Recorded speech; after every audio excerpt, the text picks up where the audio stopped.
Well, CNN has dumped one of their biggest cheerleaders. The shakeup at CNN continues as the network announced that this Sunday will be the final episode of Reliable Sources.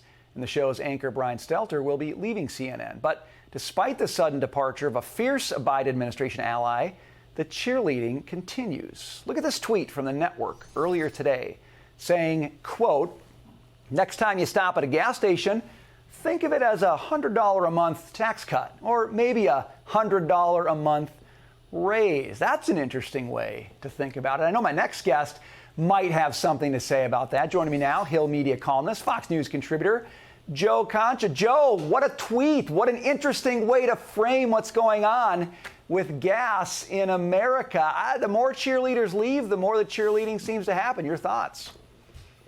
Brian, this is easily the stupidest headline of the year. And we're only in August. Gas prices were around what? $2.30, $2.40 when this president took office.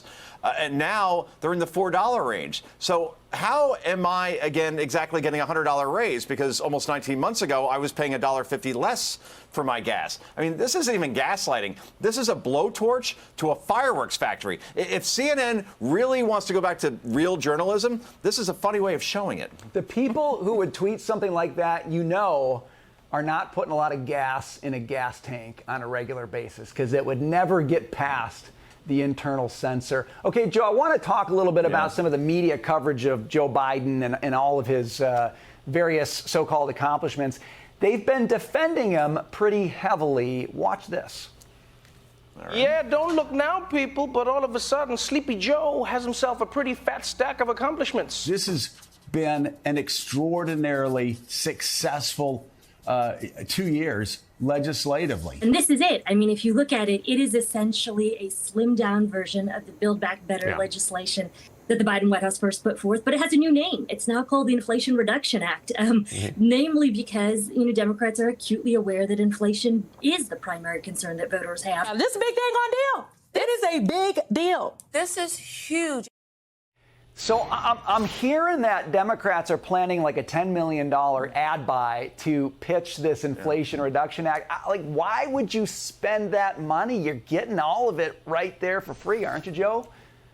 That's a great point, right? I mean, why sell something that's already being sold on your behalf? Look, I don't know how Democrats can explain that the Inflation Reduction Act actually doesn't reduce inflation, and most likely will raise it, considering that when you pour $750 billion into an economy where we've already spent trillions, that may raise inflation. I don't know. I didn't take, I'm not an economist, but I did take Econ 101. And they have to explain also how adding tens of thousands of IRS agents is a good thing for the little guy and gal out there. Republicans, I would say, Brian, should run on this and create a very simple bumper sticker. Are you better off now than you were 22 months ago? It worked for Reagan. It could work for Republicans if they just simply simplify the message at this point. We were here at one point. We're here now. Which one do you like? I have a feeling if people think about it logically, they would like where we were in January 2021 before this president took office. So, Joe, you're always watching the messaging. You're following the trends of what people are talking about, what they're listening to. You got a little bit of time left before the primaries, and they're obviously, you just talked about the IRS. That's a big issue. I would think people would vote on that. But with the time that you have remaining, do you see the issues getting clouded? I mean, how sure are you that when people go to the ballot box in November, they're really going to be thinking about things like inflation? Do you think the waters get muddied? I think that from our perspective, since we cover media and we talk about media and we work in this industry, I think we think it's getting muddied. I think then as a dad, right, or as a husband or yourself, for that matter, with your family, that suddenly you look at your bank statement and you say, oh, boy, that looks pretty low, right? And I look at my credit card bill and I know that's low. And I look at my bills and I know they're high.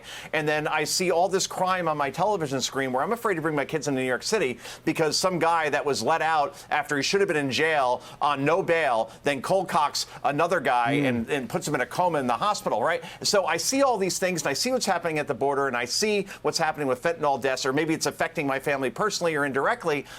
You can't change what people feel. Puts them in based on way on a television screen or in a newspaper.